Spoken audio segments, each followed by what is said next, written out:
E hoje nós vamos bater um papo com a analista CNPI, a Camila Zabel, batendo um papo também sobre investimento de ações, mas com essa perspectiva de reorganizar as caixinhas, entender quais são os tipos de investimentos em ações e como e quando utilizar cada um. Mas, sobretudo, fazer uma marcação pontual importante, diferenciar o que é estratégia do que é operação. Para bater esse papo conosco, queria agradecer imensamente sua participação. Muito obrigado. Obrigada pelo convite, obrigada a vocês que estão assistindo. E eu acho importante esse canal para que o investidor que já investe há muito tempo ou quem quer começar a investir entenda a diferença de estratégias que você pode tomar quando você decide investir em ações. Então, você pode decidir investir em ações como um buy and hold, que investe a longo prazo, no longuíssimo prazo, e não são todas as pessoas que estão preparadas para isso. Vale ressaltar, muita gente vem com a ideia do buy and hold, mas não tem ideia do que isso... O sofrimento que traz, né? Da angústia. Que não deveria trazer, né? O buy and hold raiz não sofre, né? Mas o que eu vejo muito é que a maioria das pessoas é especulador, que é investir em um ativo que vai valorizar e sair com lucro. E para esse tipo de estratégia, a gente tem que ter um operacional bem delimitado, completamente diferente do operacional do buy and hold. A gente vai falar um pouquinho sobre análise fundamentalista, sobre análise técnica, análise gráfica, até para quem não conhece a análise técnica, entender para que ela é um instrumento precioso que a gente utiliza. E para quem não usa a fundamentalista, defende que só usa a gráfica, eu também tenho um contraponto a se fazer aí para falar um pouco de como que é a minha estratégia, a minha abordagem na hora de analisar um ativo. Vamos começar do começo? Quais são as estratégias para investimento em ações? Porque, às vezes, o pessoal começa já confundindo de largada o que é operação. Como eu vou fazer, digamos, se eu vou operar dia a dia ou mês a mês, do que é estratégia. Então, você consegue esclarecer para quem está nos assistindo quais são as estratégias, os princípios dos investimentos em ações? Então, vamos lá. O buy and hold é o investidor que investe pensando no longuíssimo prazo. Longuíssimo prazo, eu falo aí um horizonte de 5, 10 anos, até mais do que isso, né? A gente vê os grandes milionários, como a grande parte são buy and hold de sucesso, né? Mas vale lembrar também que eles não precisam daquele dinheiro, né? Eles estão colocando lá para deixar o bolo crescer sem precisar e também, se não der certo, não vai fazer falta. É mais ou menos esse o pensamento. E a maioria das pessoas quer investir, quer fazer o bolo crescer, mas tem planos para esse dinheiro aí daqui 2 anos, daqui 3 anos. Já não é buy and hold a estratégia para ele, tá? Então, a gente pode investir no buy and hold? Pode. O buy and hold usa muito análise fundamentalista e é importantíssimo que faça isso para investigar desde a governança da empresa, a situação financeira, os projetos de investimento da empresa, para saber se ela tem potencial para crescer e para valorizar no longo prazo. E, principalmente, se ela tem condições de se perpetuar no longo prazo, porque tem empresas que daqui a alguns anos podem não existir, né? Então, não basta você comprar. Outra coisa que as pessoas se enganam bastante é que o buy and hold pode comprar e largar lá o ativo e viver a vida, não precisa ficar acompanhando. E aí é um engano, né? Porque quem decide investir e quem decide investir em ações opta por um estilo de vida, tá? Independente dela operar no swing trade, que eu vou explicar essa operação do curto médio prazo, ou no buy and hold, é necessário ter um cuidado, um acompanhamento, né, de como está aquela empresa, vai publicar balanço, vai falar dos projetos de investimento. O buy and hold também precisa ter esse acompanhamento. E o buy and hold pode usar análise gráfica, pode e deve, tá? Além da fundamentalista. A análise gráfica, no longo prazo, né, se a gente analisar gráficos, tempos gráficos maiores, ela é extremamente assertiva. Então, ele tem aí como usar as duas estratégias, as duas abordagens para aplicar no buy and hold. E eu recomendo, tá? Se você é buy and hold, aguarde momentos oportunos para comprar, tá? Para você sempre comprar barato. Não vai... tem gente que aloca um determinado valor por mês, né? A pessoa fala, 10% do meu salário, vai lá e compra a ação a qualquer preço para ir formando um preço médio. Eu já sou de outra opinião. Eu acho que a pessoa deve guardar esse dinheiro que vai ser destinado para as ações. E surgiu uma oscilação no mercado, um momento oportuno de comprar barato, aí faz esse investimento. Só que, como eu disse, a pessoa vai ter que ter alguma antena ligada no mercado também para saber o que fazer. Tá? Já no caso de carteira de dividendos, é uma segunda estratégia que a pessoa pode optar. Aliás, todo mundo pode ter todas as estratégias. E elas são sobrepostas. Uma empresa sólida, uma empresa que geralmente é utilizada buy and hold, geralmente também é uma empresa utilizada... Que pode pagar dividendos, né? É uma outra forma de rentabilizar. E assim, tem gente que faz isso, eu até recomendo para os meus clientes, por exemplo, ter uma carteira de dividendos, uma outra carteira para girar mais, para fazer operações de swing trade, para rentabilizar, e pode ter uma carteira buy and hold ali, que pode ser a mesma da carteira de dividendos, e para isso a pessoa tem que também buscar saber quais empresas que pagam dividendos e pagam bem, porque não são todas as empresas que distribuem dividendos, né? A gente tem aí o payout que pode variar de empresa para empresa. E também na questão, mesmo que a pessoa queira receber dividendos, eu recomendo que ela aguarde também os movimentos de queda do mercado para comprar na hora que está todo mundo vendendo. Porque aí você consegue um dividend yield bom. Então, a oportunidade de comprar barato acontece quando está todo mundo vendendo. Tá? Então, essa é a segunda estratégia que o investidor pode ter. E a terceira, que é a estratégia que eu mais gosto, é o swing trade, onde você é, na verdade, um especulador, né? Você compra um ativo mirando aí um alvo no curto, médio prazo, pode ser uma operação que dure uma semana, que dura 2 meses, mas é um curto prazo, né? Quando a gente fala de investimento.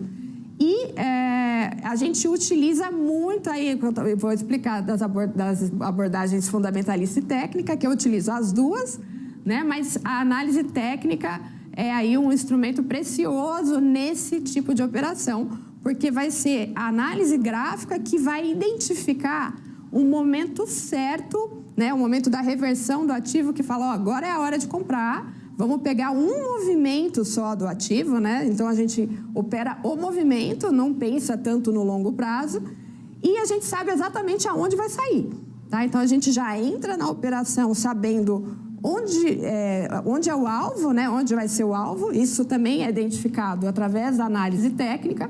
Tá? Fundamentalista tem a forma de avaliar a empresa, mas nesse caso eu estou vendo o potencial daquele movimento. E se o investidor não sair naquele alvo, o ativo vai realizar e ele vai devolver todo o lucro.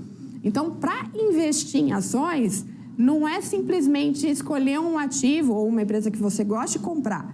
Você tem que comprar sabendo quando você vai sair, que preço que você quer, que é o preço-alvo. Tem que apregoar essa saída, senão depois você pode devolver tudo e mais um pouco, né? Então, não é algo aleatório.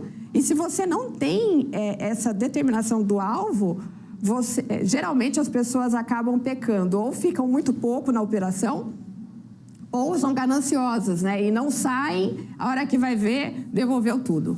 Então, para isso aí que servem os analistas, que vão fazer essa análise, essa recomendação completa. E o investidor só precisa, primeiro, escolher bons analistas, né, para se basear e seguir as operações, ter disciplina, que é aí que está o maior erro do investidor, é isso que faz o investidor perder dinheiro. E o nosso emocional é o nosso principal inimigo quando a gente fala de investimento. Na estratégia de swing trade, uma coisa, acho que é o ponto crucial que diferencia das outras, é que a gente utiliza stop loss nas operações. Então, a gente opera pensando no alvo que a gente tem, na meta de ganho, e a gente sabe exatamente até onde a gente ficaria no ativo, porque ele vai oscilar, tá? A ação oscila, você entra a um preço e provavelmente ele pode oscilar no negativo ali por algum período. Mas a gente, através da análise técnica, a gente determina até onde aquele ativo pode oscilar e vai se segurar dentro de um suporte. E por que a gente usa stop loss? O que é o stop loss? É um dispositivo de proteção do dinheiro do investidor, onde ele deixa apregoado na corretora, olha, o preço caiu abaixo de R$19, vende. E aí ele encerra aquela operação naquele preço. Por que a gente encerra? Porque pela análise técnica, a gente tem um estudo do preço para isso. Se aquele ativo perder aquele suporte, ele vai cair muito mais. Então, vale a pena sair dessa operação, estancar esse prejuízo. E como a gente trabalha com várias operações, e a maioria, quando a gente está falando de análise, né, e boas análises, vale lembrar, não adianta você ficar buscando uma diquinha na internet. Quando a gente fala de operações, a gente fazer aí, a cada 10 operações, 7, 8 vão dar certo e 2 vão ser estopadas. Às vezes até nem tem esse stop, tá? Dependendo de como o mercado tá. Mas nesse stop, o investidor tem aquele viés que ele não quer perder. Mas isso é um custo. É um custo do conjunto de operações da estratégia do swing trade que ele está operando. No final das contas, quando a gente faz o cálculo de quanto ele ganhou nas 7, 8 que deram certo e quanto ele perdeu naquelas que estopou, vale muito a pena, compensa. Ao contrário de que alguns que se recusam a estopar, às vezes em uma única operação que ele não estopou, ele perde tudo que ele ganhou em 8.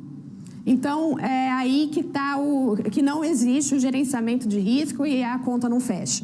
No limite, do ponto de vista de matemática financeira, o ideal seria o stop ser sempre o 0. Então, você só ganha se você pensar em perder, é estopado, né? Uhum. Só que aí a gente perde as oportunidades pela própria oscilação do ativo. Você precisa aguentar um pouquinho de perda para não ser estopado sempre e nunca conseguir concretizar o ganho, né? Exato. E o mercado está cada dia mais volátil, né? Porque temos aí muitas coisas acontecendo, muita coisa indefinida ainda, né? E principalmente esse ambiente de troca de governo, né? Potencializou um pouco a volatilidade. E se você não permitir, a gente quando vai fazer uma análise de uma operação, você sabe que corre o risco de estopar, não, de oscilar, né? Então você já põe o seu stop num ponto onde provavelmente não vai atingir, mas se atingir ali é a hora de abandonar o barco, né? E tem uma relação que a gente faz quando vai ver se uma operação é viável, é lucrativa ou não, antes de passar para o investidor, que é o cálculo do risco-retorno. A gente, por exemplo, traça lá que uma entrada de um ativo que entrei em R$20 e eu tenho um alvo de chegar em 23, tá? E se estopar, onde eu teria que posicionar esse stop?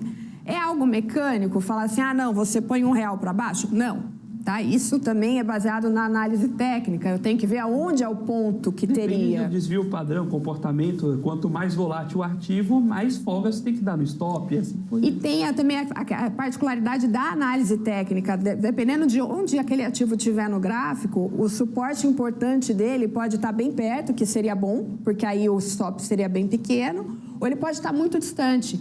E aí você fala, não vale a pena essa operação porque eu teria que colocar um stop muito grande, né? Quando a gente tem essa análise. Por exemplo, quando a gente faz esse cálculo de risco-retorno, o ideal, tá, é que seja 3 de ganho para 1 de risco de perda. Tá? Então, por exemplo, eu entrei num ativo a R$20, com alvo em 23. O ideal ali, ele teria que ter um stop ali em torno de 19, porque se der errado, ele perdeu 1, se der certo, ele ganhou 3. O que a gente estabelece como um limite de viabilidade de uma operação, porque tem épocas em que o stop tem que ficar maior por conta da volatilidade, a gente estabelece como limite 2 para 1. Tá? Então, sempre você tem que ter a oportunidade de ganhar o dobro do que você teria o risco de perder. Você tendo esse gerenciamento que a gente usa o stop adequadamente e o analista fez cálculos de risco-retorno favoráveis, então eu vou fazer uma conta de matemática aí bem bobinha. Digamos que em 10 operações a gente acertou 7, tá? Nessa 7 que chegou no alvo, ganhou 3 em cada operação. Então, dessa gama de operações, ele ganhou 21, certo? E nas 3 que estoparam, ele perdeu 1 em cada uma. Perdeu 3. Então, se a gente descontar isso, que é o custo operacional, porque algumas operações estatisticamente vão dar errado, você desconta dos 21 que ele ganhou, os 3 de stop, ele ainda está no positivo 18. E ele fez um gerenciamento de risco eficiente. A gente tem os próprios viés. Eu mesmo tenho umas ações lá de buy, que eu fui... O Éder comentando aqui, o Helder, né, comentando aqui que o buy é fácil, difícil é o hold. Tem uns papéis na minha carteira que, pela madrugada, viu? Eu não entendo... Se eu estivesse vendo a carteira de alguém e ver um papel daquele na carteira, eu fico pensando, como é que o camarada segura esse papel até agora? Você falou de oportunidade de ganho, né? Meu stop tem que ficar abaixo de 0, pela oscilação do papel no preço que ele está hoje, ia ficar abaixo de R$0. O pessoal está aqui comentando no chat, né? O Regis Andrade, boa tarde. Felipe, o melhor apresentador da BMC. Muito obrigado, Regis. Muito obrigado, Regis. Muito gentil de sua parte. A Camila, a grande profissional. O pessoal trazendo ali os elogios à Camila. O Alaís Oliveira, dando também boa tarde a nós aqui. E a galera do chat. O Helder aqui, lembrando que hoje só perguntas fáceis para a Camila. É uma brincadeira, porque aqui a gente só faz perguntas difíceis. O Regis comentando que já conhecia o trabalho da Camila. E o Rafael Morelli traz um ponto muito importante, né? Buy and hold para a empresa, para a pessoa que tem grana para aguentar as quedas e ir comprando quando essas quedas vêm. E aí tem outro ponto, né? Grandes buy and holds, Warren Buffett é um expoente, né? Ele não só compra e fica no papel, ele influi na gestão do papel. Então, se você tiver dinheiro para comprar 5% da empresa, o jogo é muito diferente. Ele influencia na gestão, ele investe, às vezes, na empresa. Só o fato dele comprar o papel faz subir o papel. O sonho da IRB, não é verdade? Lembra que aconteceu, né? Se ele comprar o papel, já influencia. Aí o Helder aqui perguntou, né? O buy é fácil, difícil ao hold. Isso aí, de fato... Difícil ao hold, difícil é vender depois de certas quedas também. Você começa a criar um apego... Então, e quanto maior a perda, aí que o investidor fala, agora eu não vou sair. E aí a perda vai aumentando. Por isso, o stop tem que ser algo disciplinado, apregoado, para você nem ter que pensar, tá lá na corretora, estopou. Não se apega. Não, você tem que programar, é igual seguro de carro. Você contrata, faz gerenciamento de risco antes de entrar na operação. Você já pagou o seguro? Depois. Paguei o seguro, eu estou tranquilo. E aí, às vezes, eu até falo, você quer comprar o ativo de novo? Depois, deixa cair. Aí você recompra ele barato, mas não fica segurando, assistindo o seu dinheiro derreter. A maioria das pessoas não está preparada para isso. E aí, quando a gente está falando de abordagem da análise técnica e fundamentalista. Eu tenho clientes, e eu fui investidora... E eu conheço o meu povo, eu falo, né? Eu conheço como que eles são. Alguns fazem a estratégia, executam a estratégia, disciplinados, principalmente os que fizeram o meu curso, que entenderam a matemática da estratégia. Mas eu sei que tem gente que compra pensando no ganho, mas não está disposto a estopar com prejuízo, porque isso é uma crença. Isso veio desde a época... Eu comecei a investir quando eu tinha... 18 anos. Meu pai era investidor de bolsa, fundamentalista, né? E buy and hold. Tanto que a pandemia, a carteira dele derretendo, ele não estava nem preocupado. E olha que ele não tem nem tanto tempo de vida para esperar recuperar, né? Mas era aquela coisa que hoje muita gente tem essa crença. Ação eu não vendo no prejuízo. A gente espera que vai recuperar. Né? E a gente vê hoje muitas empresas, tipo a IRB ou a Americanas... Está na minha carteira que eu não vou falar qual é. Muitas empresas que não vão recuperar. Né? Então, não é muito bem por aí. E outra coisa, né? Se for recuperar, mesmo que demore um pouco, vamos dizer o seguinte, a gente tem ciclos econômicos. Excelente ponto.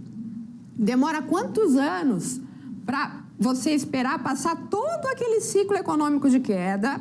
Por exemplo, as ações de consumo, que tiveram uma grande depreciação agora por conta do movimento de alta dos juros, e elas só vão começar a se apreciar, que agora estão começando, com o movimento de queda. Até isso acontecer, às vezes passaram 3 anos.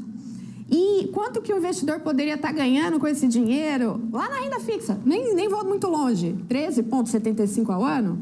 Em 3 anos, ele teria que ter mais de 50% de lucro naquela operação para ter compensado ficar naquela operação por 3 anos. Então, já não fecha a conta.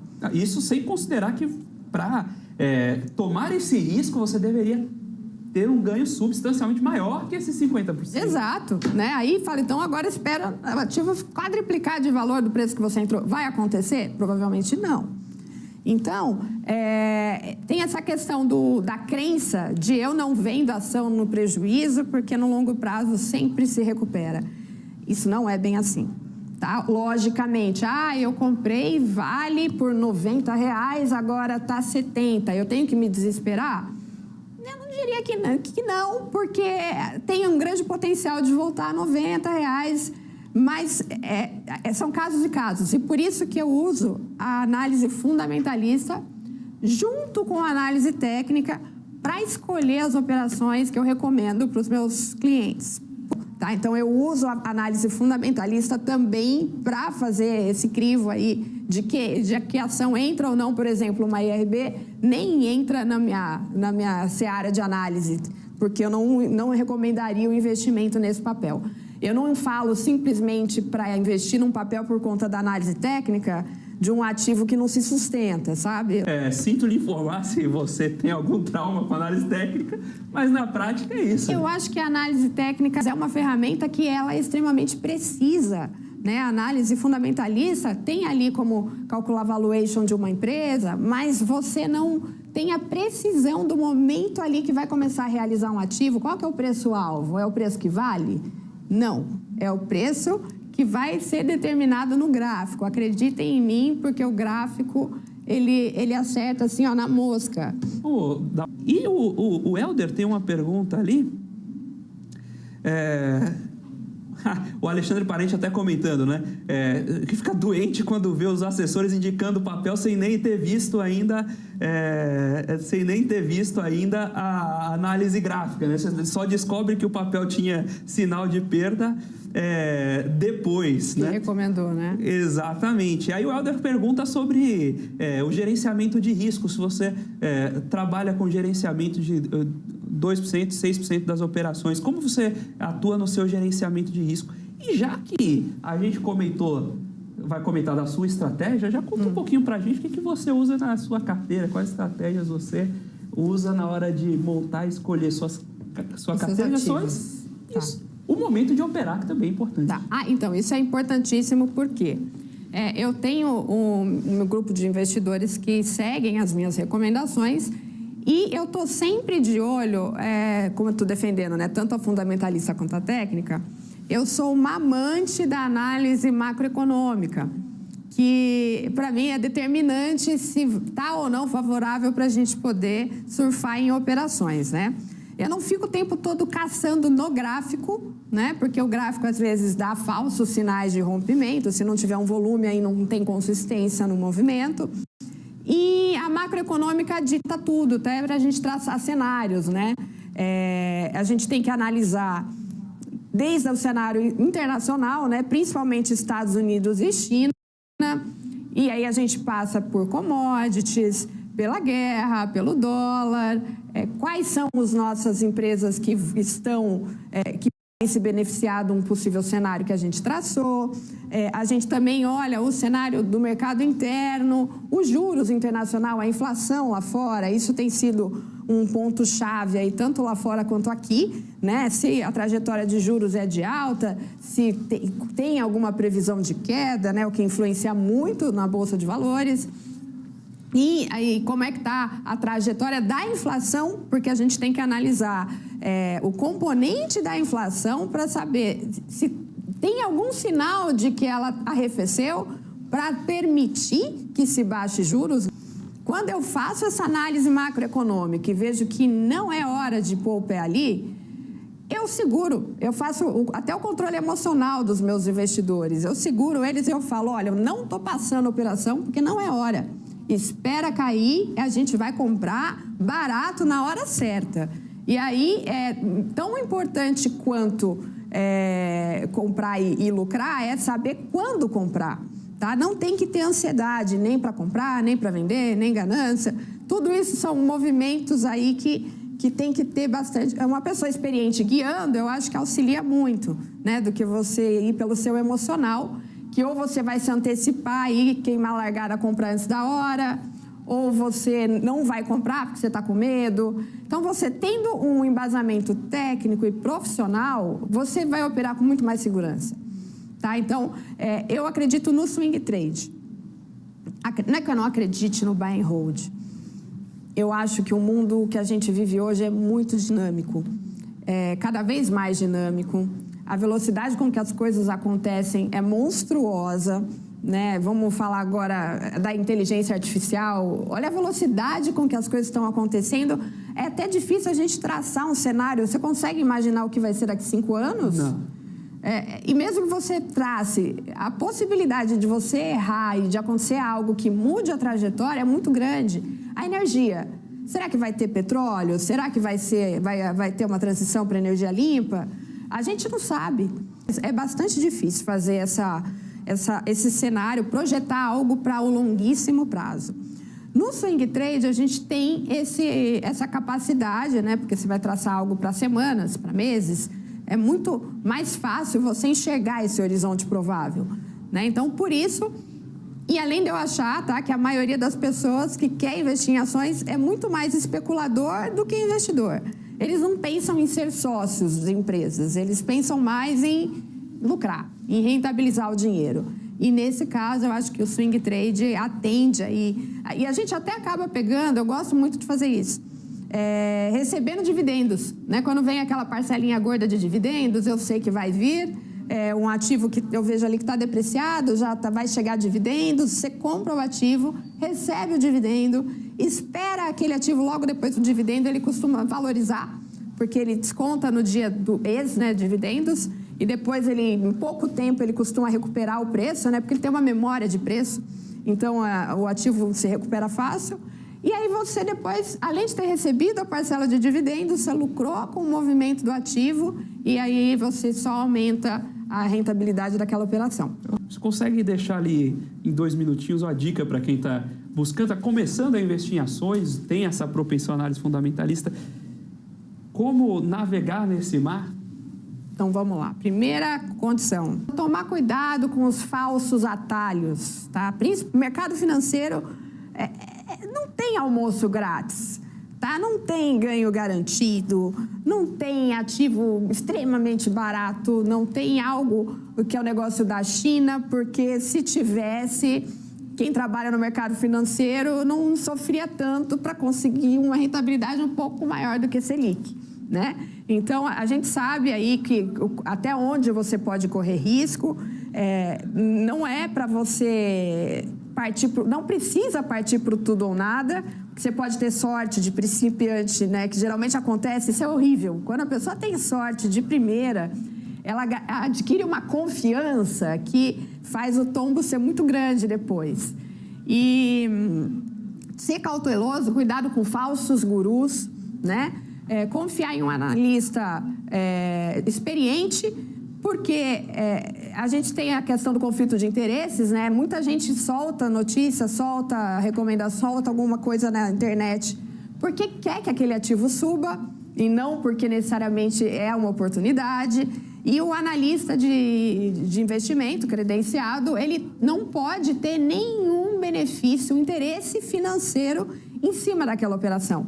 Pelo contrário, quando eu passo uma recomendação para o meu cliente, eu fico proibida de operar aquela operação. Eu tenho que ceder para os meus clientes, torcer por eles, mas eu fico proibida de operar, porque senão eu teria um interesse financeiro de estar recomendando aquele ativo para querer fazer ele subir. Então, por que o analista ele é fiscalizado? Além da competência técnica que ele tem que comprovar, ele é fiscalizado para que isso não aconteça. É para a segurança do investidor. Não é à toa, tá? Não precisa ficar procurando torcedor de bolsa no Twitter, palpiteiro de plantão, porque é o seu dinheiro. Tá Mas aí. já que a gente falou em Twitter, deixe suas redes sociais, está caminhando para o final, mas deixe suas redes sociais, seus contatos, quem quiser continuar acompanhando o seu conteúdo. Gente, eu tenho um Instagram, Camila Descomplica, não tem como não lembrar, tá? Me sigam lá no Instagram. O Twitter é Camila Zabel também. As redes que eu estou mais atuante são os dois e tem o YouTube, tá? Pretendo voltar a atuar um pouco mais no YouTube. Mas sigam lá no Instagram, que eu estou sempre postando cenário macroeconômico, conteúdo de valor. Quem quiser fazer algum curso, ter alguma orientação, uma consultoria, pode me procurar no Instagram. E eu espero aí ter outros papos com vocês para a gente poder abordar essas outras questões que não deu tempo hoje. Maravilha, pessoal. Nós batemos esse papo com a Camila Zabel, analista CNPI, sobre o mercado de ações, operações e estratégias. Agradeço a sua audiência. Muito obrigado pela sua pergunta, sua dúvida, seu comentário e, naturalmente, seu like. Se não deixou o like ainda, não fez sua inscrição, faça agora mesmo sua inscrição no canal da BMC News para não perder mais nenhum Você com Dinheiro. BMC News. Informação que gera valor.